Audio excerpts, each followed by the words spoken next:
2414 is a podcast about finding hope and common ground through casual conversation. Like the friends on the road in the New Testament, in Luke chapter 24, verse 14, we want to walk away with more understanding that leads to more conversation as the journey continues. Thanks for walking with us.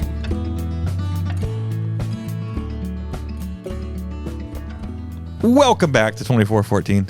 Hi, Shane. Welcome. Ooh, shades. Shades. It is summertime here in Western Washington, and we are feeling it. It's warm in here. I'm not gonna lie. It's warm in this room. It's warm in the state. The state. Yeah. Yesterday we were 20 degrees above the average temperature for this day in the calendar. From 1970 until now. I think last year 20 degrees over. The heat spike came in August. Yeah, this was too much. It still is too much. So that's Milo. Welcome to 2414. It's a podcast. This is I'm Dan. That's Shane. It's a podcast. We're talking about Sabbath and rest and trying to find some sanity and sustainable pace in life. But before we get to the substance of today's episode, which substance is still maybe a generous phrase for what we bring to the table. Banter. But before we get to the substance, we're going to check in with each other. I haven't seen you like all day, No. We see each other a lot, Shane. Guess we're just working. I've missed you for a few hours. Yeah. We're going to check in with highs and lows. We're going to play a round of wheels versus doors. And then we're going to talk about moving towards some solution rather than simply diagnosing, hey, maybe we're not healthy in our life and pace and frantic activities, rather than just saying, hey, we're really bad at life. Let's start building some positive, constructive, what does it look like to be healthier? What could we do? Mm-hmm. But before that, highs, lows. Shane, I like saying highs and lows because even if I say like, how's your day? To me, like that's such a broad question. It's almost meaningless. I feel like if you can answer with good or bad, yeah, and there's no more to it, then it's bad. Yeah. So highs, low. What's a challenge, frustration, discouraging thing? What's a good, joyful celebration kind of thing? Yeah, I would say low is that there is. I'd call it construction work in our. I call it basement, but we live in the basement. So our main home unit. Okay. And it's not construction; it's plumbing work being done. So the pipes are like over 50 years old. So one of them disintegrated, and it's located under our kitchen. So our landlord got some plumbers, but they've like dug up the concrete under the floor, and just there's like mounds of dirt outside our door. It's still livable. They've got boards like in it, but I don't know. We've got like one hallway in our house, and that hallway connects the kitchen, our kitchen is connected to our bedroom. Okay. So it's like living room, kitchen, bedroom. Okay. And the kitchen hallway is where the construction's happening. So we got to like walk over these. It's not the end of the world. Lauren and I are pretty easygoing with it, and it's fine. But it's annoying because like every project ever, it's like, oh, it'll take 2 days. And it's like, no, we're on day 4 now. So hopefully it doesn't take any longer. The high, Lauren and I finally struck gold in that we finally have a gig. At the time of this podcast, we will have done our gig already, but I guess we've got 2 gigs this weekend as of when we're recording this. By gigs, so Shane is part of a band with a duet. Is it duet? Called duo. Yeah. Duo sounds like a duel, like you're going to fight. Shane and his wife Lauren are part of a musical duo called Shore Lane, and occasionally they do some gigging, playing in different establishments, and so you've got some gigs this weekend. We do finally, and it's been a frustrating like streak so far because like Lauren and I'll go to open mics and just talk to the owners, managers, book, like get something going, and then just knit like radio silence, even with follow-ups. Like it's almost been like, all right, I think God wants us to do something else at the moment. But right now, we finally booked a gig, and we're excited for it. Yeah. We're practicing, and it's going to be awesome. We were practicing last night for that, and it's just super exciting. Cool. Yeah. All right. That's, I guess, quick summary of highs and lows of things. So throw it over to you. My low, it's hot. It's too hot. I grew up in the Midwest. I grew up in St. Louis. We had hot and humid summers, and then I went to school in Southern California and got soft, and then I lived in the Northwest for a bunch of years and got just as soft. And so when it's above it's 80, hot. It's hot. But it's 95. And it's not just hot outside. We don't have air conditioning. So Well, that sucks. So And when you- it's hot outside, it's really hot inside. And you guys like live upstairs. Yeah, so our bedrooms are all on the second floor, and when it's hot outside, there's usually no breeze, which is partly why it's hot outside. So the other night, maybe Monday night, it was pleasant on the deck. We're outside enjoying it, and then it's like, okay, it's 9 o'clock. The kids go to bed at 8, but it's too hot, so we're out till 9:15. We're like, okay, let's go in. It's like 82 degrees in their room, and it's like that's so hard. At least for me, as somebody who's a soft person, like it's hard to sleep in that, and it's hard for my kids to sleep. Yeah, hard for anyone to sleep in that. Yesterday we were 20 degrees above the average temperature. Yeah, that's It's insane. awful. So today it's cooler. So part of my high is it's cooler today. My other high is last year or the year before we bought a window unit air conditioning for our bedroom. Yeah. So sorry, kids. Mommy and I slept just fine.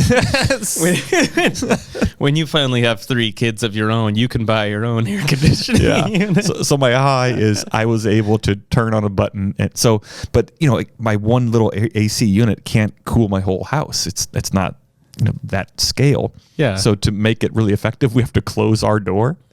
Oh. so the kids are all sweltering, and I'm like, I got to close the bedroom door to really keep this cold air in. You guys just hog all the. No one would benefit if we left the door open. So somebody may as well be cool. So yeah. And if it was like a heat wave, we'd let them come into our room or something like that. But so if that it were a heat wave, I mean, it was like a three. Technically, isn't it? It was like a 3-day heat wave. If this was like 2 weeks in a row, You say was as if we're past it too. I think you're just gaslighting yourself right now. well, it's like 10 degrees cooler today. Is it? When I I drove haven't really yesterday, been it was outside. 98 degrees, and was what my car said on the highway. And then Yeah. when I got out to go have a dinner or drink with somebody, it was like on blacktop parking lot. You could feel the heat coming up. Like it was well over 100 degrees in that blacktop for sure. Yeah, Lauren and I guess want to make. You're good. Another high. My birthday was this last weekend, so we celebrated that. We went top golfing with some friends. If you ever never top golf, I've never top It is golf. fun. You My don't- daughter went for somebody else's birthday party. you don't have to be good at golf. Oh, I'm not. It's just big skee ball, and it is fun. I Big can't. skee ball. It's what it is. It's a driving range with like holes with points in It'll it. be stuff that you use a golf club. You're not rolling them. No. You just have to chucking use them. a Okay. you have to use a club, but each ball is like a tracker in it. It's super. I don't know, it's super fun. But yeah, I was gonna say when we were leaving that parking lot, our car said like 108 Yeah. because it was blacktop. Yeah. 108. That's awful. That's awful anywhere. Like if you're in Phoenix, that's awful for you. But you also knew you were moving to the desert. It's in Western Phoenix, Washington. That's not okay. Like my contract says, like this is going to be cloudy and cool and a breeze. We are one of the farthest north places in the contiguous U.S. And we're on the water. We're not emotionally prepared for that up here. Oh no. So that was top. We could have a whole episode on golfing mishaps. For who? You? Me? For like you and me, we'll bring in a couple guests. And what's your biggest failure related to golf? I could fill an hour. I've gone got golfing stories. twice, and I could fill an hour. Yeah, I guess I've got stories too. I don't golf incredibly often. My family does, but I Okay. don't. No. Like ever. All right. Well, let's get into our round of wheels versus doors. Yes. Do you want to give our listeners a refresher on how we play the game, having never read the rules? Just crack open the box and figure it out. We like to play games in 24-14 because they're fun, and you have to have fun in life. If you're not, I'm sorry. But Wheels versus Doors is a game. We will bring the fun to you today. Exactly. And you can play along with us. So Wheels versus Doors, to quickly summarize, it's based off the like an internet question on, are there more wheels or doors in the world? And you figure it out. Obviously, it's an abstract question. You can't really quantify that. But there's certain things you can more or less you can accurately say the number of. And so it's a game of a bunch of random things. Mm-hmm. We have to figure out which is there the more of, most of, and least of. I'm going to read a list of 6 items. Some of them are kind of wordy today. 6 items, and we're going to guess of those 6 which are the most of these 6 which are there the fewest of. Shane and I are going to make our guesses. You can guess along at home. And we're not good at this either. No, I think we got one right. Like one of us got one of them right last time. Has anyone gotten both? No. not between us. Not between us. Somebody probably, one of our listeners is probably like, I'm awesome at this. You guys should have me on the show. Or our listeners are like, yeah, that episode. You guys don't even remember? Like, no, we don't. I'm sorry. Okay, so item number 1. Which of these 6 are there the most of? Which are the least of? Number 1, days men spend in the bathroom in an average lifespan. So, like, for example, if you were in the bathroom 1 hour a day and you live, 80 years, how many, so how many days of the average male lifetime do they spend in the bathroom? In the lifetime. Okay. Number 2, years taken to build the Great Wall of China. Oh, how long did it take to build the Great Wall of China in terms of years? Okay. Number 3, episodes of the Bugs Bunny Show. Okay. That's all, folks. Bugs Bunny Show. Have you ever seen the Bugs Bunny Show? Yeah. I'm also confused. They're calling it the Bugs Bunny Show and not Looney Tunes? Is it copyrighted? You're late. No. Looney Tunes is like a later development when I think. Oh, it started Bugs Bunny? I think so. Mel Blanc, was that the guy's name who created Bugs Bunny Show? Well, the voice actor, I think. Yeah, but I think the whole show, some of the characters were created by him. I think it's the Bugs Bunny Show. You're not.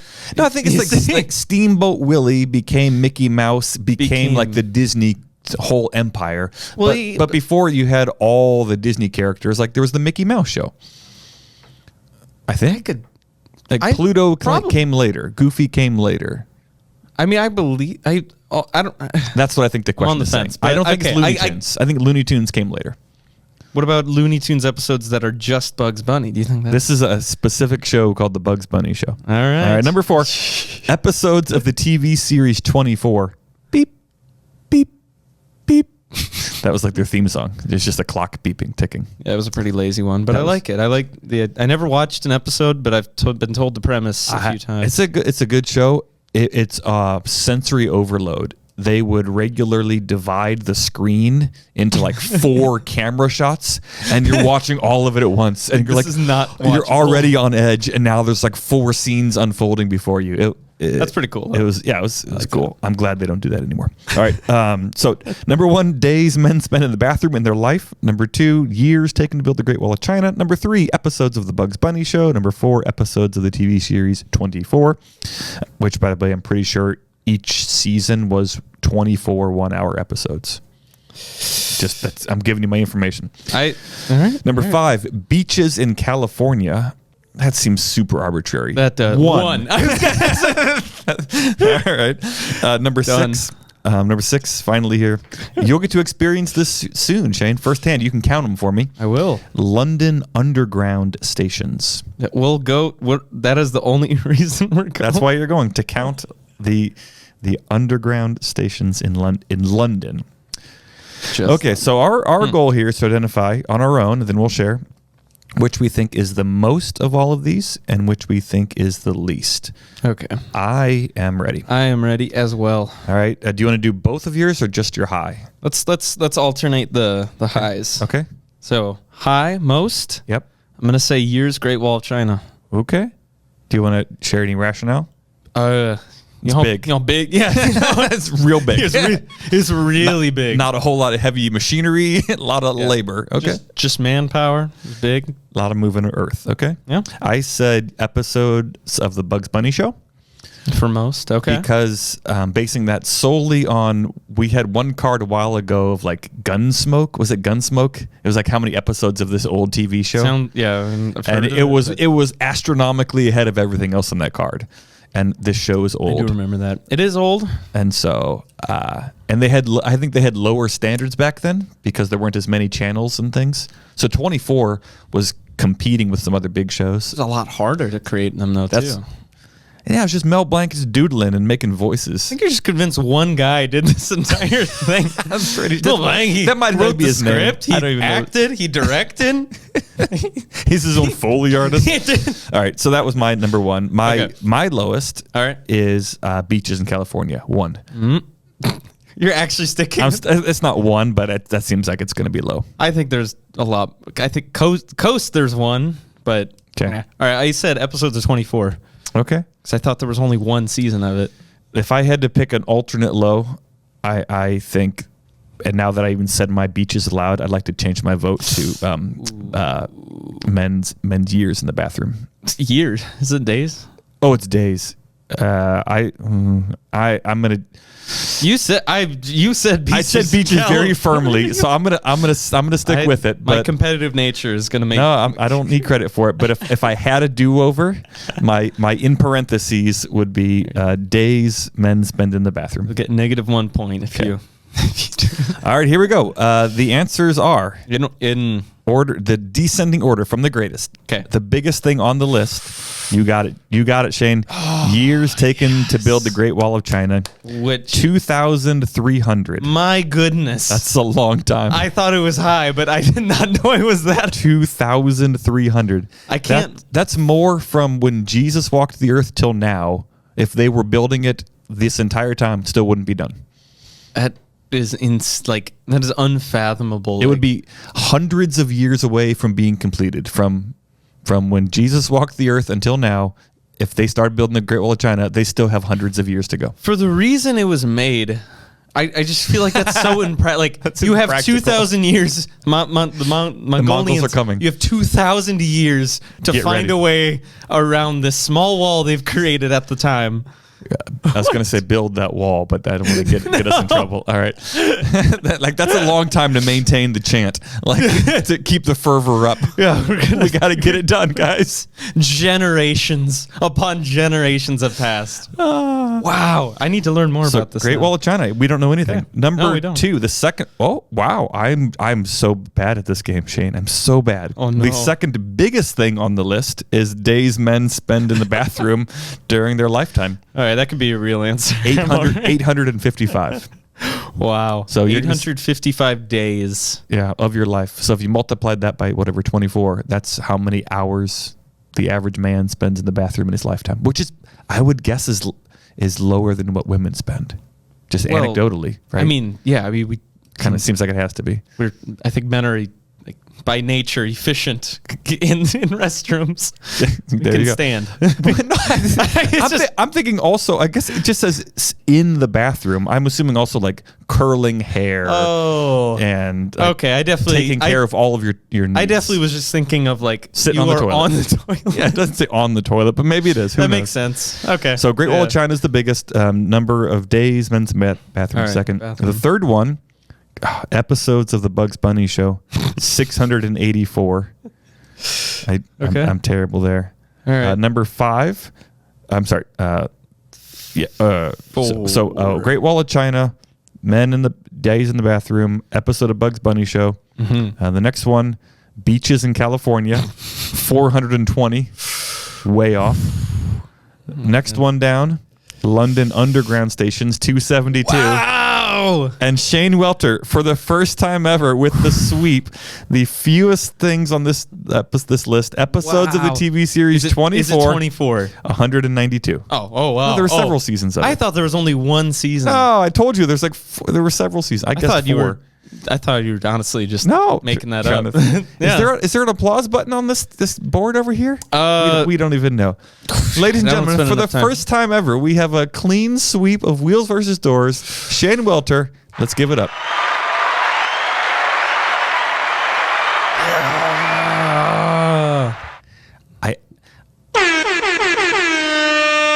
I don't think we should even put this one up on our wall. I think I should just give this to you. This is congratulations, Shane. I'll just put a sticker. I don't know what I'll do You with should it. you should quiz Lauren over dinner and see how she does, and really just like gloat about how much better you did. As fun as that sounds. What could go wrong? Wow, we were just saying we've never done that. Then you did it. And then I did it. Gosh, It was part of my plan. And friends, I pulled this just out of a random deck of cards of the game here. We did not, Shane. There's no conceivable way Shane cheated. In case you were wondering, if he handed me this card, hey, let's play with this one today. No, this is the greatest moment of my life. The greatest moment of my life. Can't find any place. Okay, there we go. You could get that tattooed. The whole card? Just the whole thing. And you could just you could have on one side of your forearm, you could have the questions, and on the other side you could have the answers, and it'd be just be an awesome conversation starter. Hey, this is the proudest I've ever felt in my life. Like you want to guess side and the bottom side. Hey, what do you think? And then someone else gets it, and then I just sit there. Yeah, I mean I knew it too, so. All right. The Ruthless Elimination of Hurry is the book that we are engaging with. The topic at hand is rest and Sabbath and sustainable living. The chapter we're looking at today in this book is called, it's Moving Towards Solution. And it says, hint, the solution isn't more time. So in the previous episodes, we've talked about the diagnosis of think there's a problem. I think we're not well. Yeah, something's not good about how we're choosing to live our lives. So if you want to know why exactly we might not be well, we've got some previous episodes you could check out. But I was gonna have a transition. Oh, from your transitions are terrible. Well, they're better than nothing. I don't know. That's debatable. That might not be true, Shane. Fair point. But if we had a do-over, if we were a show who edited and we took time in production, what would our listeners jump right into now? Well, the premise of 24 was that there's there's 24 episodes in a season, and each episode is an hour of that time, right? Yeah. Well, today's topic, or the title of this episode is The Solution Isn't More Time. We have a finite amount of time every day and in our life. Shane, I take it back. That was a good transition. Oh, they're going nuts again. He's 2 for 2. New tattoo. Dude, you are winning, Shane. That's it. I used all my luck on that. Wow. Wow. We should almost just call it here. I'm nervous to go on. We've reached the high water mark of what this could be. we haven't even started. Thanks for joining us. Until next time. All right. The solution to any of this is not more time. So if you're just joining us, welcome. This is as much as we're laughing right now, partly because we love each other and partly we'd love to have fun. We really think this is a significant thing to talk about. And when we say I'm speaking for me. Shane is speaking for himself. We do recognize that we're part of a larger culture. We do see ourselves in the current of this kind of society that we're in. But we are not sitting at this table or speaking into your ears trying to say you're bad or America's bad or people should change how they spend their time. Frankly, I don't care how people spend their time. I'm speaking for myself.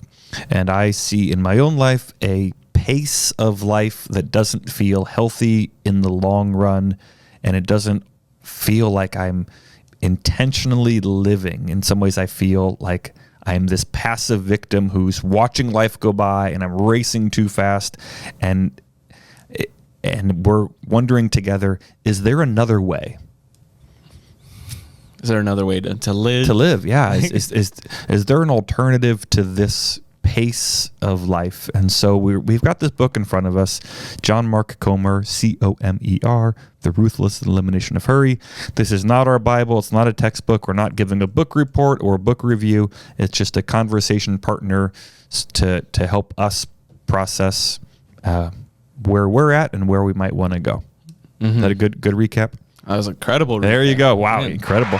Wow. We're going. Wow. Get a mini one. That was real short. Okay. So if there's a problem, this chapter is saying the solution isn't just we need more time in our schedules. Which sounds terrible. There's been plenty of moments in my life where I'm just like, man, if there's just more time in the day, like, man, I could get it. But then, like, if I had more time to, like, worry. No, you do the same thing. You just fill it up to bursting. Yeah. It fills up the burst. It's just more time for me to just stress too. Yeah. Like, before we get into this chapter, I printed off something from one of my all-time favorite little books. oh, And I've probably referenced it on this podcast several times. It's digital minimalism. well, that's one of them. Okay. And actually, that book quotes this book. Oh, wow. I came across this book a long time ago. It was written in 1908 over in Britain.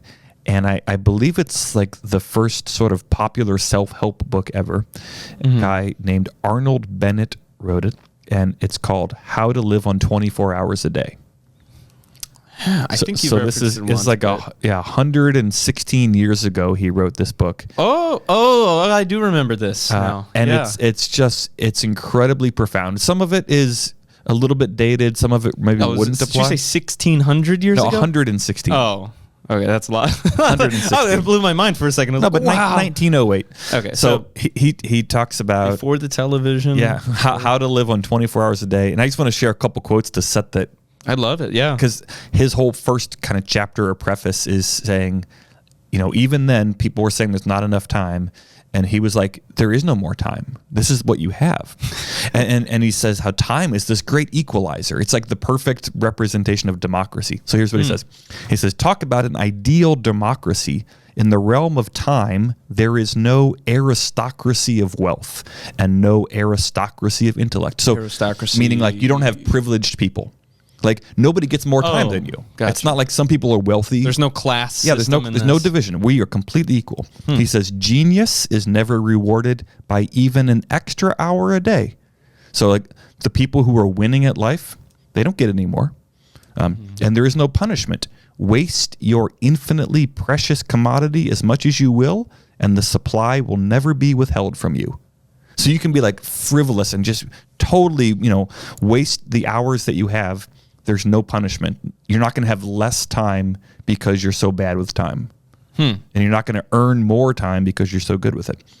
He says, no mysterious power will say, this man is a fool, if not a knave. He does not deserve time. He shall be cut off at the meter.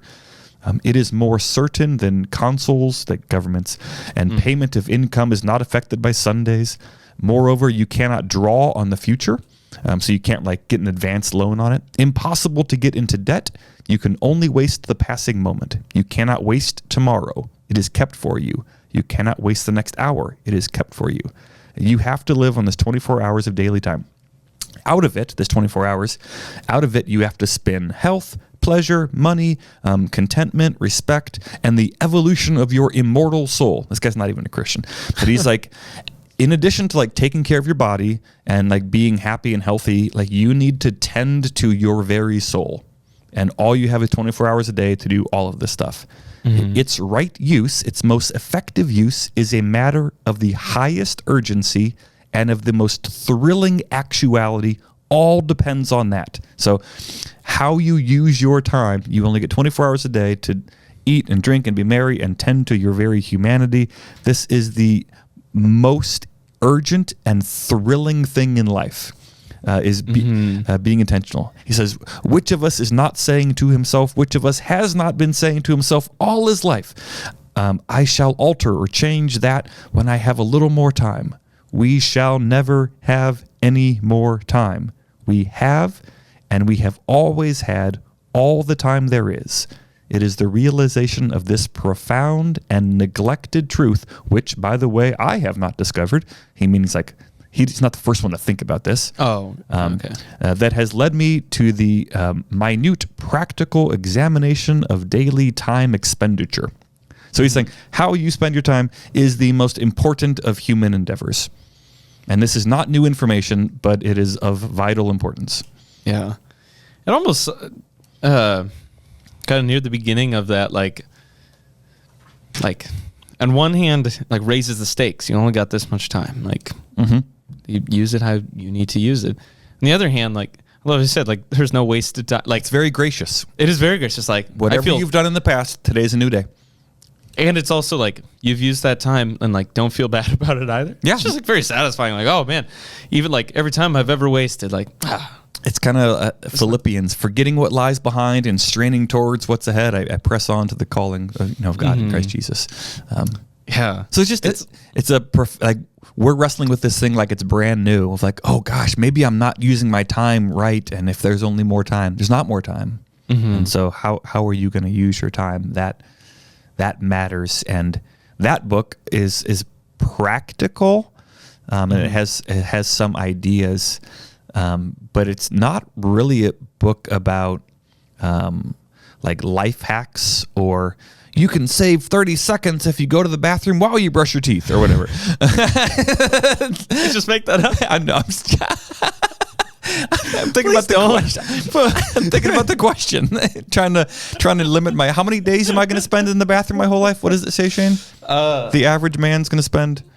Oh, where's the bathroom? The top one, number one. Number one, 855. I don't want to spend 855 days of my life in the bathroom. Yeah.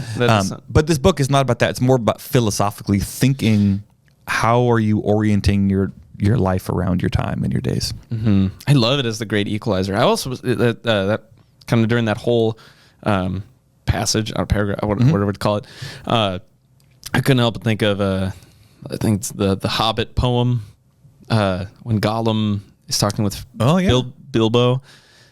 Yeah, Bilbo. Yeah, in the cave, and they're going poems, and he's got the one like, I'm the great destroyer. Like I have turned steel into sand. Something I can't remember exactly. It's on the riddle when they're kind of battling. Yeah, and then Bill was like, "There's any more time, whatever." But I don't want to spoil it, but still, it just makes it like, time. You can spoil Lord of the Rings. It's been out a couple of years. Hobbit. Or the Hobbit. I'm sorry, even longer. Even longer. Yeah, but yeah, it's just time is that great equalizer. I love that. Yeah. So this chapter is not about time management that we're looking at today. Yeah, how to use your time more effectively, but it's recognizing if we're going to move towards a solution to have a more sustainable, healthy rhythm of life, we can't hold on to the hope that life will feel more manageable if I can just get more time. So Arnold Bennett is saying there's not more than 24 hours in a day. And I think part of what this chapter is saying is even if there were, that doesn't change the facts. Like the problem is not time. The problem is, what are we trying to do with our time? And so this is not a conversation, I don't think, about maximizing time or if we can do this thing, if you can call your mom while you drive to work, then you can save it. No, it's not about maximizing time. Yeah. It's saying there is a deeper problem and a deeper solution than just efficiency. Perhaps it's too much, or perhaps the problem within that is, I don't know. Yeah. So what stood out to you from this chapter? Partly kind of still remembering some things, but I think the biggest takeaway, he spells it pretty clear in this, is just the fact of limitations. Yeah. Like, just we are human. I loved. He had this. Talking about like we're made in God's image, and it sounds weird at first, but he like follows it up. Like we were created in God's image, but we were created to image His behavior, to rule like He does, to gather the raw materials of our planet, to reshape them into the world for human beings to flourish and thrive. I was like, yes, but it also sounds like playing God almost, like in some degrees. But it's like, but then he follows up. But that's half of it. The other half is you're not God. Yeah. And God can do it all. You are not God. Yeah. And so with it, like we are finite, where God is infinite, all powerful. We are finite. we have limitations. Yeah. Like natural limitations. Whether that be in time, but also like physical, mental in nature. And he goes kind of, I think more into depth with that. But I find I hope that's comforting to others. Like, so I want to dig into those limitations, and I similarly I found that to be a really, I think comforting is a good word for it, like a comforting part of this chapter. But I think this is kind of a big mental jump. So we went from you and me right now. Life is too busy. We wish we had more time. We're not going to get more time. Comfort in limitations. Well, that feels like what? Mm-hmm. How do we get to the idea that limitations are good, and that's part of our solution to our frantic pace? I think without quoting, how do you understand that? Yeah, I definitely like see it to just see it as if you can't do everything, or what's the opposite of like limitations of just doing it all. I guess consider it that, but like if you're doing it all, with that same idea, there's the expectation of, well, then do it all. Yeah. If you can do it all, do it. Why not? And so like that includes work. That includes also resting. That includes also consuming, whether that be food or media material or things you want of this world to just be able to do and know it all. Like it's daunting, and it should be daunting. Yeah, I like that phrase. Like I again, trying to not speak for others, but it seems like there's an idea of like we want to have it all, right? Mm-hmm. We want to do it all, be it all, experience it all. Yeah, and I think for me, I think I most experience it, and I feel like I've got a part mechanical brain. I love to tinker, like take things apart or figure things out. Like if there's a problem in the house, my immediate I'll solve it. Yeah, sorry. Boo. No, oh gosh, just keep going. No. But if there's a problem, I want to solve it. And how I solve it, I Google it. Like, Google how to fix it, and most of the time it can figure it out. I don't even know. Not even most. Sometimes I figure it out. Sometimes I don't. And sometimes it's stressful. It's like I have to do this thing. And there's other things, plenty of things. Again, there's this limit to the day. Like I gotta fix the brake. I gotta change the brakes on the car. Like I can do this. I can do it. Let me do this. And there's plenty other things I could be doing. Other people offer to help. Like no, like I want to do it.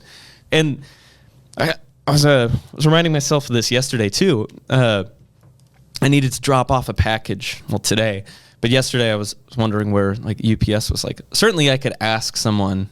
That's so much work. Like I'm just gonna Google. And they don't know. where They're just gonna say Google it. Why are you talking to me? Yeah, but I couldn't help but think like 50 years ago, you asked. Yeah. You asked people like, how do I get to this store?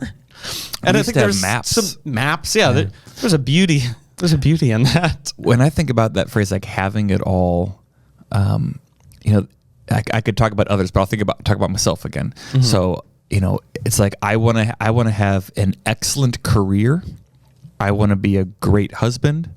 I want to be the dad who goes on camping trips with each of my kids individually.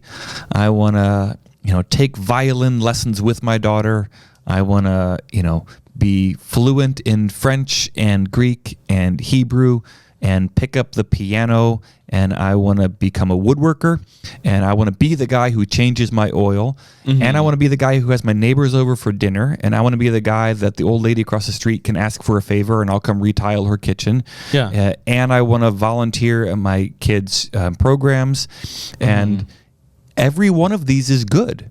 And I can look at other people's lives and be like, okay, they're fluent in a language. I want to be fluent in language. And I can look at somebody else and be like, he's a good carpenter. I want to be a good carpenter. And I can look at somebody else and says, she really volunteers a lot at her kid's school. I want to volunteer at my kid's school. And because we're so connected, I can look at thousands of people across the world in my social networks and say, I want to be like them and them and them and them. But I only have one life. I cannot be 1,000 different people. And so for me, like, I want to have and be and do all of those things. And they're all, I want to write a book, and I want to read 2 books a week. And like, I want to read the Bible, and like all these things that every one of them is good and none of them are bad. But and I like my fault like in that is like I agree with everything, like, and I relate to that to the T, and like I think like why not, like my inherent would just be like why not, and like I feel like I've read and like I'm smart enough to know like, yeah, there's a way to do all of it. Yeah. And I keep tricking myself into like, I can do it. So I think just to try to connect some dots, it's in my own self. I see all these things and I want to have it all and do it all and be it all. Yeah. And that is partly feeding into my frenzied pace. Like if I can just do 10 minutes every morning of Duolingo, I'm going to get, to be proficient in this other language. Yeah. And I can squeeze out 8 more minutes here. And that's when I'm racing through life. And now when my kid wants to talk to me, I'm like, I haven't finished my Duolingo. I got a streak to maintain. Yeah. And so the frantic pace I'm experiencing is related to the desire to do it all. And what this chapter is saying is, hey, maybe you can't do it all because you have limitations. And if you can mentally, spiritually, physically, emotionally, like if you can wrap your mind around the fact that, oh, maybe I can't do it all, then it takes the pressure off to say, I was never meant to do it all. Mm-hmm. And so by not doing it all, I'm not failing. I'm just living a normal life. And if I can come to grips with that and like make peace with that, like make peace with the fact that I can't do and have it all, and I'm going to be able to get to that spot by recognizing, oh, I actually have limits. Mm-hmm. If I can make peace with that, I might have more peace in my actual life. That's kind of how I'm making sense of this chapter. Yeah, I think you articulated very well. No, I think better. Like process and yeah. Yeah, no, I absolutely agree. I want to talk about the limits he identifies, but what were you going to say? Oh, he definitely does. I was going to say, like, it sounds comforting, but to play devil's advocate and myself also, like, there's a, I would say there's a fear I think people would have myself to have, like, with, like, but how is this thing going to get done? Who's going to fix the brakes on my car? Or how am I ever going to learn Spanish? And I'm trying to love my neighbor. Like, I'm trying, like if I know 2 languages, that's all the better. So there's a fear, and for me, I'm a little bit older than you, Shane. We don't really acknowledge this very often, but it's true. For me, it's kind of weird the older I get, but there's a fear, but at this point in my life, there's a grief. There's like a real sadness of it's like a dream is dying. So, I believe this partly because I'm arrogant, but I think I could do anything. Like I could devote myself to becoming a piano player. Mm-hmm. But realistically, with my job and family and other commitments, that's probably not going to happen. And yet, for my whole life, I've thought someday I'm going to learn to play the piano, and I could, but at this point, I'm not going to be a person who can just sight read, 4-part harmonies and play something. I can't. I'm not going to be able to. Mm-hmm. I had a dream years ago being this like woodworker kind of person. I see people who have that skill and craft, and they make beautiful things, and it's like therapeutic out in their shop, and it's productive and working with their hands. Yeah. And I'm not going to be that person. And so the dream like has to die. And do you say that not as a fact of like I'm getting wiser as I'm getting older, but more so as like I'm getting older and I'm not getting younger? Or it means I'm being honest with myself that because of all the things I care about, I can't give some of these ideals the time they would need to actually happen. Mm-hmm. And so for years I've just kind of held on to this thing like, what, I could be that person. Mm-hmm. And kind of coming to grips with the fact of I could, but I'm not going to be. Mm-hmm. And that's like, it's like a similar analogy. I could have married any number of people. It's kind of a weird analogy, but realistically, like before you're married, you could pursue some other person, you could court them, and when you marry this person, you are not going to marry any of those other people. And so like that ideal, if that was an ideal, like, oh, I could see myself with her. Nope, not anymore. That's not your lot anymore. And this is the path you've chosen. Yeah, it's not a possibility. Yeah. And then that's not a bad thing. I love Charlotte. yes. We are good. We're 19 years here and going strong some days. And, limping along other days. Yeah. But that idea of to say yes to this means this other thing that could have been is not. And that doesn't mean I regret it. It's just an acknowledgement of, this is the person that you are. So I'm in my early 40s, and I do not have a PhD. I could pursue that, but I will never be somebody in their 30s who has a PhD. I can't do that. It's past, and that's okay. There was a time in my life where I could have done. I had multiple on-ramps to that route for my life, and at times I thought about it more intentionally than others. Yeah. But at this point, I can't go back and be somebody in my 30s with a PhD. And there's a grief to that, because at some point in my 20s, I thought I would be. It makes me think of Lauren sometimes does this thing like this is the last, just had my birthday. And it's just like, there'll be certain times where she's like, this is the last time you can do this as a 26-year-old. Yeah. And I always I never liked that. Like, I don't know, whenever people say oh, you could do this at this age, maybe that matters in sports, but I feel like in anything else in life, I never felt like that pressure of so for me, it's less about the age and more just that concept of, there can be fear of missing out. I think people have that fuels a lot of this. But nowadays called FOMO. Yeah, but in my heart, and again, this is just for me, it's less a fear of missing out, like somebody else is doing that and I want to, but it's more a grief that I wanted to be a person like for whom that was true, and it's that dream isn't going to happen, and so I have to kill the dream or let it die. And that's a sadness. Yeah. And that is a grief. Yeah. So there's a real grief of, I'm not going to be that. And so that's, but if I can't come to grips with that grief and acknowledge it, then it leaves me to be this person who is going to drive and just go at a really unhealthy kill yourself way. In the process. Yeah. Yeah. So if I'm trying to have it all, that's how I end up in a spot that's not so good. But if I can accept there are limitations in my life, then maybe there's some more peace. Which I feel like it continues to go more and more just with gratitude and complacency, not contentness, too. And again, he's got a quote on page 62 that I love. Bottom of page 62. It reminds me of a Sheryl Crow lyric.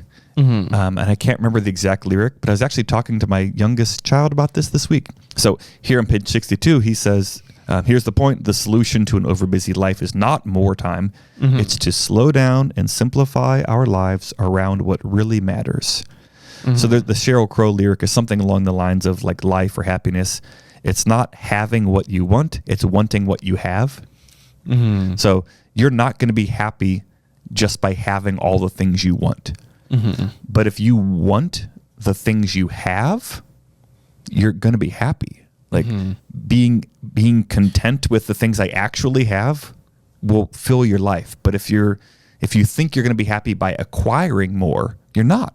But if you're like, I am happy with the things I've acquired, you're going to find contentment. And that reminds me of the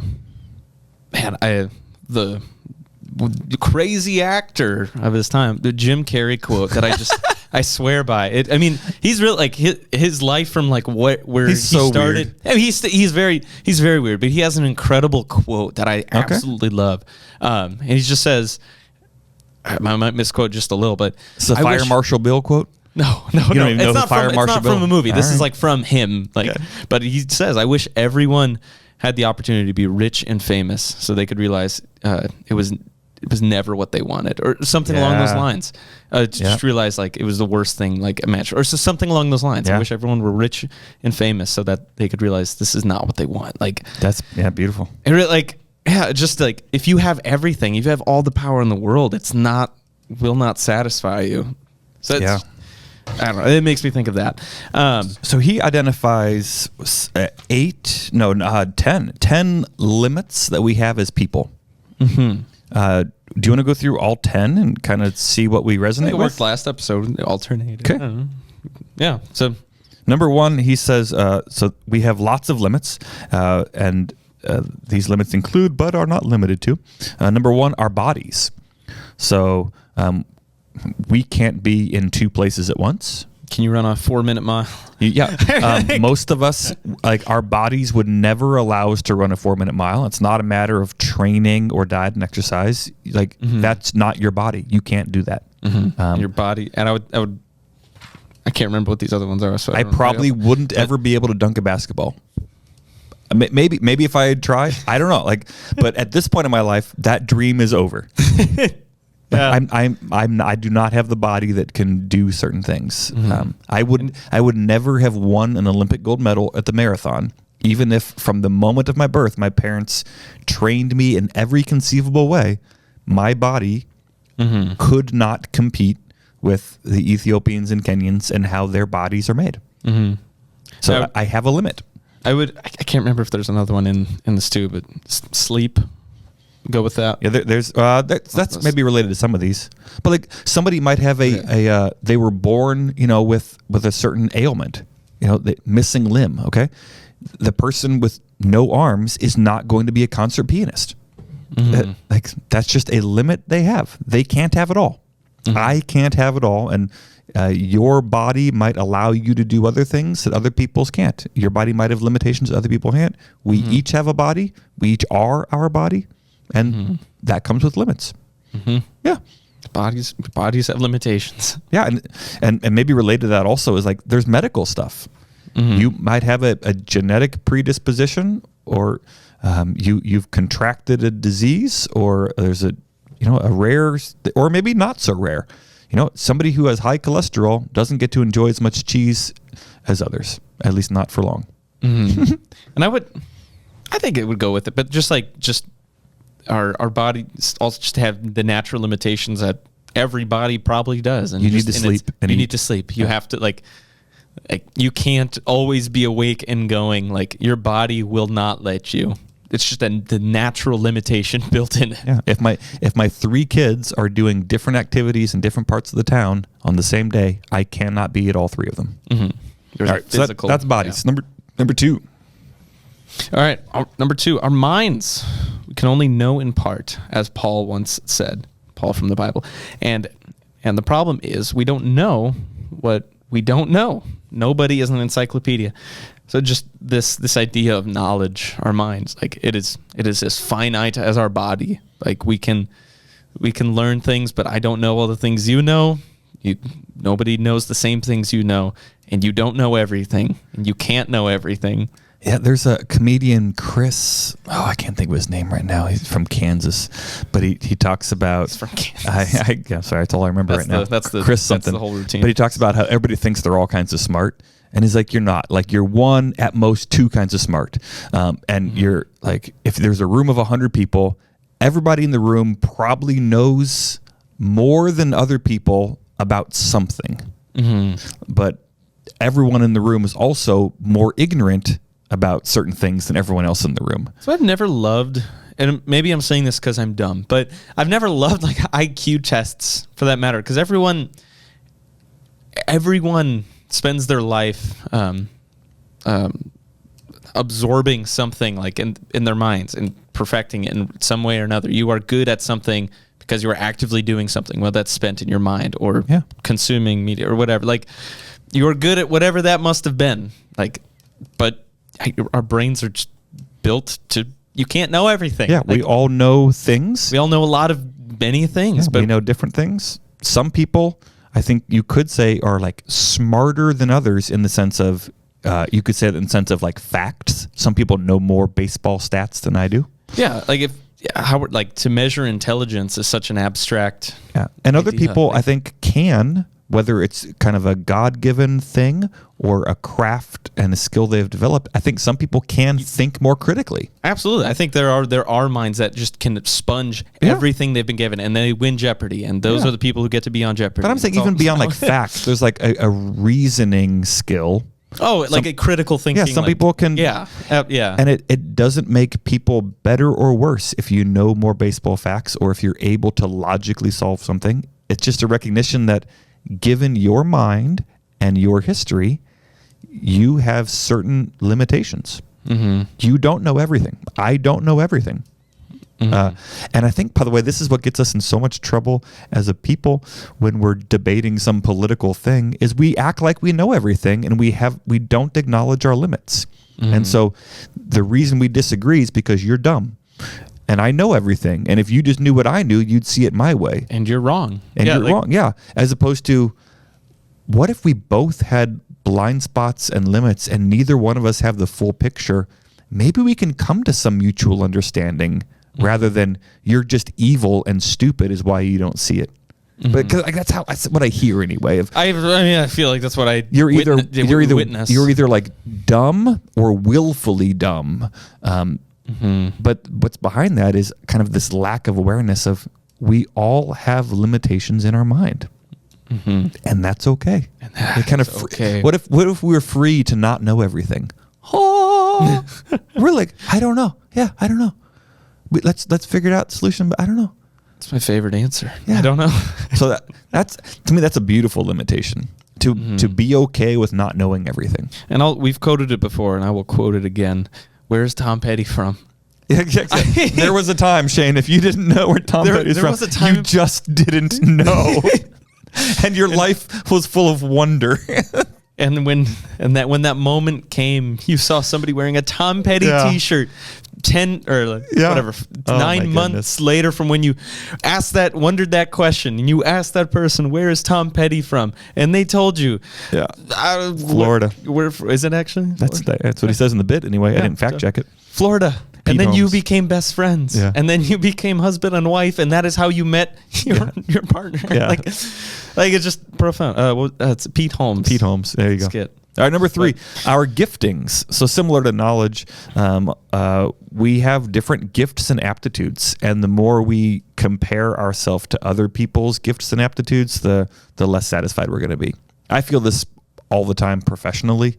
There are pastors who are amazing preachers, and I want to be like that. Mm-hmm. And there are pastors who are amazing administrators. Oh, and I want to be like that. Mm-hmm. And there are pastors who are incredible, like counselors, and I want to do that. And there's people who are like, there are pastors who are so good as chaplains, and they're in the hospital with you, and like, I want to do that. And there's pastors who can diagnose your need and get you to the right resource, and they know all the people in the community. Yeah, I should be that. Mm-hmm. And I can't be all those things. Mm-hmm. I just can't. And I would can echo that to the T with musicians. Like, I want to be that. Like, you have to know all the classics and all the contemporary and all the future, and you got to be able to play all the instruments, Shane. You got to be able to be the best teacher for everyone on your team and give all the right feedback. That's exactly. Yeah. There will always be someone who is better at each of those things than you. Mm-hmm. And they have different giftings than you do. Mm-hmm. And if you're trying to squeeze in 8 other excellent people's lives into your one life, it's not going to fit. Mm-hmm. And that's just how our gifts are. We've got different. And this is not an excuse to like say, well, I'm just not good at that. Like there are times to get to work. Like, oh, I'm just not good at folding the laundry. That's why I don't do it. No, figure out how to fold the laundry. Like I don't do the dishes because that's not my gifting. No, figure out how to do the dishes. If your spouse wants you to do it the other way, do it the other way. Figure it out. Mm-hmm. So as we're talking about limits, this is not an excuse for shoddy work. Yeah. Like we were meant to labor. Like, yeah. So if you can. So there are times to suck it up. My spiritual gift is not picking up trash in the sanctuary. But if I see paper or bottles, like I'm going to pick it up. Yeah. It's fine. And I think there are certain things to call gifts and other things to just call I don't duties. All right, number 4. I did underline. I really love that last part that he had in our gifting. Like, he just has an open-ended question. When did the standard for success become a celebrity's magnum opus, not our own sweat and tears? So just recognizing the work that goes into having a gift, like being good at something. For most people in the world, didn't just happen. Yeah. Like, but I think like within the limitations, I think it goes back to like what's important to you, and that'll kind of figure itself out. I don't know. Yeah. Anyway, number 4, our personalities. Number 4, our personalities and emotional wiring. We have only so much capacity. That's just the sentence I love. Like, we only have so much capacity. And I think people's personalities are so different. I've got a finite cup.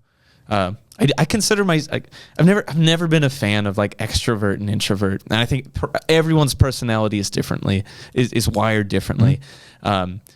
But I've never been a fan of when people just label themselves act like this or that, to say like, I'm an introvert, so I'm never going to talk to anyone ever. Yeah. Or like, I'm an extrovert, so I can never be alone. Like, I think there's both in everyone's lives. Yeah. I think like, and I mean, maybe it goes more into it, but like we fill our cups differently, and being around people might fill your cup more so, but like, there's absolutely time you need to be alone. And if being alone fills your cup, absolutely. But you are not meant to always be alone. Like, yeah.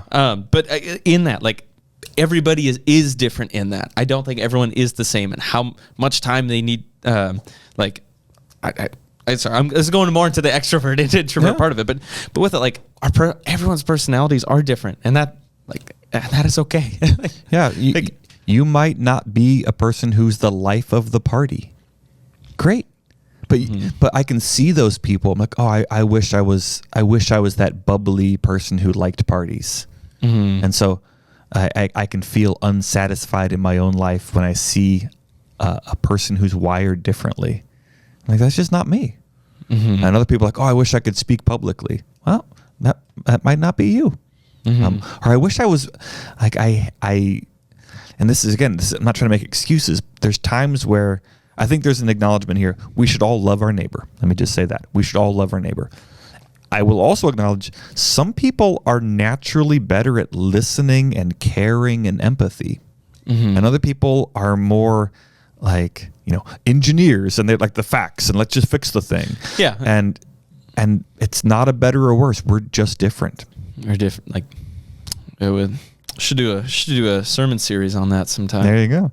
Yeah, but as in terms of limitation, your personality, you can grow as a person, but it's probably like within some limit. Yeah. Like people have a baseline weight. Like, you can be a little bit less or a little bit more, but you're kind of like gonna default back to like, that's just kind of who you are. Yeah. And so you can grow as a person, and this is an excuse to use my personality to be a jerk. Yeah, I'm just a jerk. That's how God made me. No, don't be a jerk. But being nice doesn't mean you're gonna be something that's just not who you are. You don't have to go beyond. But maybe, your personality has something, and you're not as joyous as somebody else, but maybe you can spit the whole cold hard facts. I don't know. You're you. Yeah. Right, so number 5, our families of origin is a limitation that we have.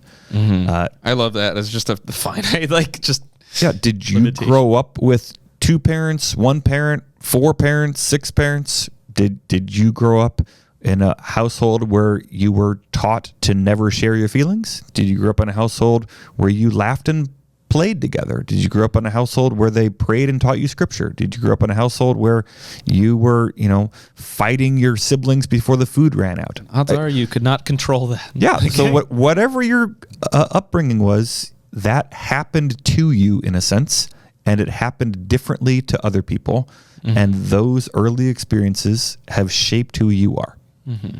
They just did. They just did. When I meet with couples for like premarital stuff, like how you saw what it means to be a husband and wife growing up, or didn't see it, that shapes who you will be as a husband or a wife.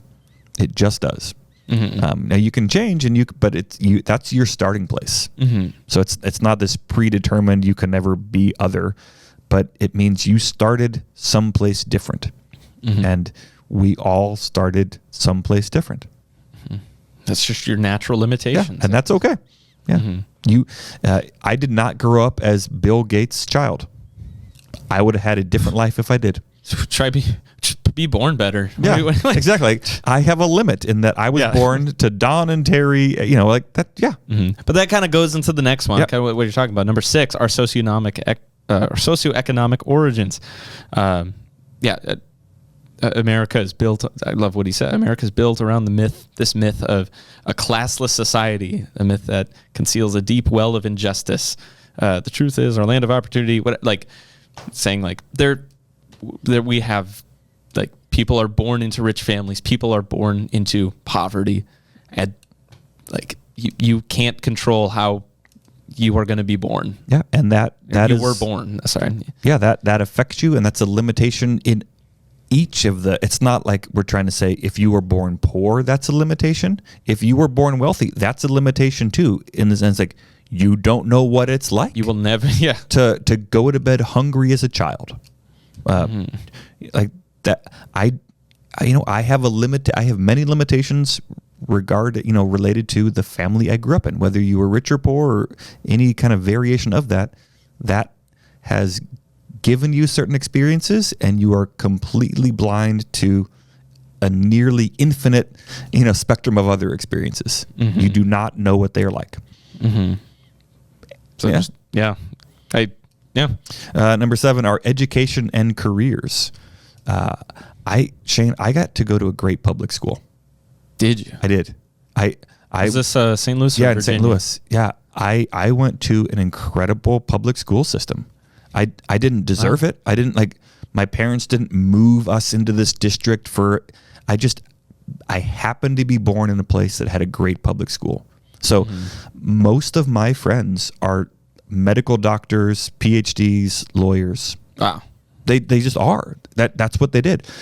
My wife went to a different school in a different state, and many of her friends are like factory workers and, working part-time jobs, kind of bouncing from one career to the next. We just, and it's not that any group was better or worse than the other. We just went to different schools, and that changed our entire lives. So yeah, your education background, your career has different limitations. Some people work 9 to 5 days a week, and they don't think about work. Like when I was at seminary, I worked in the mailroom, and I remember thinking, if I could do this full time, I would drop out today. As a pastor, I think about my job for way too many hours when I'm off the clock. I'm not on or off the clock, but when I'm at home, I think about work way too much. But I think if I was sorting mail full time, I think I would clock out, and I would see the sunset. Live your life. Other people, they're on call. You're a medical doctor, and you know what? Certain days of the week or so many days of the month, you don't get to have a beer. You don't get to be more than 10 miles from the hospital because your career means you're on call. And even though you're not working, quote unquote, that still occupies rental space in your head. And not just mental space, but certain professions, they're on call. You need if the phone rings, you have to be sober and there in a certain amount of time, and to execute your job requires you to do that. So, your career and education create limits for you. It's not bad. It's just they are. I almost think those could be totally separate points. Yeah, education, I think those are very, very different. Careers is the other, but I see the similarities in the, I don't know. Yeah. And that. All right. 8 of these? Yeah, okay. 10. 10. All right. Our seasons of life and their responsibilities, like going to college or raising young children or caring for dying parents. The limitations that life goes on around you, and you can't really control the life around you as much as I'd like to. So here's how I experience. I'm sorry. Go ahead. Well, I mean, I can't control how well Lauren's job is going. I can support, like I can help, but if they choose to lay her off tomorrow, like there's limitations in that. If health diagnoses change your life, like you can't control it as much as you'd like to. Yeah. So you and I are in different seasons. What is the category here? Seasons of life. Seasons of life, and their responsibilities. So I can look across the table and say, oh, here's this dual income, no kid family. Like, oh, to be a dink. Dink. Yeah. Dink. Like there's certain things that you have available to you that are so far away from my life. Mm-hmm. But I have a different life than you do. Mm-hmm. And I imagine there might be things in my life that you look at and like, oh, thank God. Or there might be things in my life like, oh, that would be awesome if that was a season I'm in. But we're in different seasons. Yeah. I think kids is a whole incredibly huge factor in the equation. Like, you're a parent. You don't. That's huge. Being a parent totally reshapes your natural limitations. Yeah. I'm also at a season in life where I was able to put a down payment and get a mortgage before it completely exploded around here. Is it possible to own a home? God. Lord have mercy. I mean, if we had moved up here a month later than we did, I don't know what we would have done. And so, like, that's the kind of an external season, but that's a limit. Like, I came to the Seattle, Washington area at a time in my life and at a time in the economy, which is vastly different from when you came here, both in terms of your life and the economy. Mm-hmm. And so those are limits that significantly impact our lives. That is not better or worse. It's just those are real limits. Yeah, and I think like with this too, like just when you're born, exactly, absolutely. Like, were you born during a plague? Were you born in 1910? Because you lived the glory years of your life during the COVID lockdown, 2020. Like, was it the Great Depression? Yeah. So I've never been in a war. Okay, that makes me a relatively anomalous male in the history of humanity. But if you were born, I don't know, say 1910 or 1920 in America. Like, guess what? You're going to be in all the wars. I mean, not the Civil War, but like, there are people who like turned 18 right before World War I, and then they thought that was the end of it. Oh, guess what? We're going to do it again. There are other people who, and it's going to be even bigger. This one's going to be a doozy. But if you were born kind of like right after Vietnam, all of a sudden, like, oh, you've got a whole generation where like that's not the same threat. I'm such a liar to myself. I tell myself like, oh man, I wish I could have been born like 1950s, right? Like no cell phones, nothing. Like, yeah, but who am I kidding? It would have been awful. I love like I love my daily. I love my conveniences. I love and there's also, maybe this is implied in some of these other ones, but like say 1950s. Are you a white person or are you a black person? Because you had a different life. Oh yeah. I mean, were you a woman or a man? You lived different lives, and not every limitation is neutral or just. We've been, I think, so far focusing appropriately. It's like, I want to acknowledge and embrace limitations. So that's why we've been focusing on, I think, largely the not saying they're good or bad. They just are. But maybe it's worth noting for a second here. There are very ungodly limitations that are not just and fair, and yet they're still real. So segregation and prejudice is not good. It is a real thing though, and so someone might have that limitation that someone else doesn't experience. Just so it's not a limitation in my life doesn't make it one for everyone else. All right, number 9, our lifespan. So our 80 or so years of life. So there's no guarantee for tomorrow.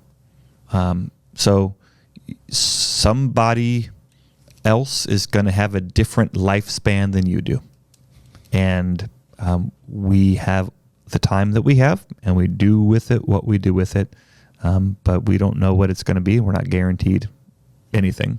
So it's kind of a I don't know, morose one, but like, well, it's just a reality. You will die. Yeah, you're going to die. Like, you're mortal.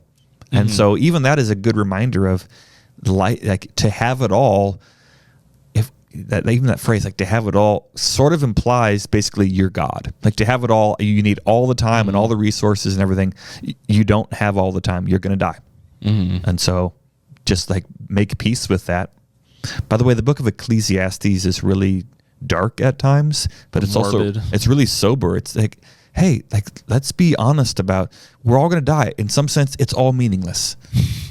And as sad as it is, there's something so incredibly freeing about embracing that. So that's this number 9. You're going to die. So that in of itself should be a reminder you have limits. And then number 10, I feel like it's just the kind of all-encapsulating one. Calls it God's call in our lives. As I learned it, vocation, which is the fancy way of saying there are certain things God has called you in your life. Yeah, and I read this differently than he intended it. He wrote it, I think he wrote it like you're describing it. Like God has a calling for your life, and so we shouldn't. And maybe that's vague and abstract. Yeah, but maybe God has led you to this path in life, and He wants you to be a surgeon. Yeah. Great. Whether that's your like literal job, but maybe that's also as a husband or a spouse or a brother or a friend or the guy who mows the lawn and no one notices. I don't know. So in the book, he gives the example of one of the apostles is like jealous of one of the other apostles, and Jesus is like, don't worry about it. I've got a calling for him, and it's different from you. So how did you? I read that as a Christian, I should not sleep around. And so God's calling on my life is that I be chaste and faithful to my wife. And so I have to say no to lots of things. And frankly, I have to say yes to lots of. God calls me to be patient. I don't want to be patient. I want to be angry. Too bad. That's not for you. Scientific, like holiness, like being a righteous person. Like God cares about how we live. So I have a sinful nature that desires all kinds of things and doesn't want to do all kinds of other things. But you know what? I need to make my bed. I need to do my dishes. I need to pay my taxes. I need to worship the Lord. You know what? If I wasn't a pastor, it would be really hard for me to go to church every single Sunday. And I would find all the reasons not to. But you know what? Christians, God calls you to go to church. And so that's a calling from God that limits your life. And I think that's very much like our like Christian, like the limitations built in like Christianity. I am not my own Lord. Yeah, I'd be like to look at that for other beliefs too. Like, does your God like give you the limitation, like these limitations? But I don't know. We're Christian, so I like to see it from our scope. I read a Tim Keller quote the other day that I can't get it exactly right now, but it said something effective like, if your God always agrees with you, that might not be like a real God. It might just be like your own voice. That might just be you. So like there's something about like if your God always agrees with you, maybe you're just your own God. I like that. And so the kind of flip side as it relates to this is if there's a God and it disagrees with me, that's an imposed limitation on me that might be godly but not natural to me. Like why can't I covet? Like, yeah.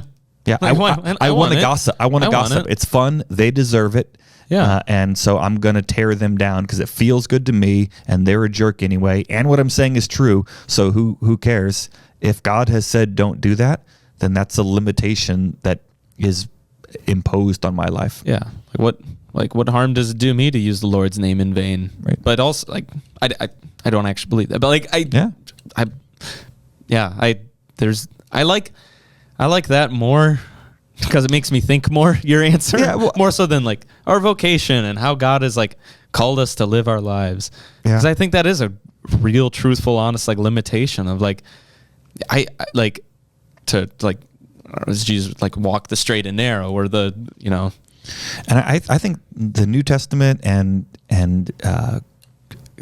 focusing on Christians here, I think there have been historically many Christians who've come to this point in their faith journey where they it's almost like enlightenment, if I can say it that way, that they find freedom in loving their neighbor. Mm-hmm. So living under these imposed limitations from God, finding like I feel free when I get to do that. And that feels really strange to us. Like if I'm free, I should do whatever I want.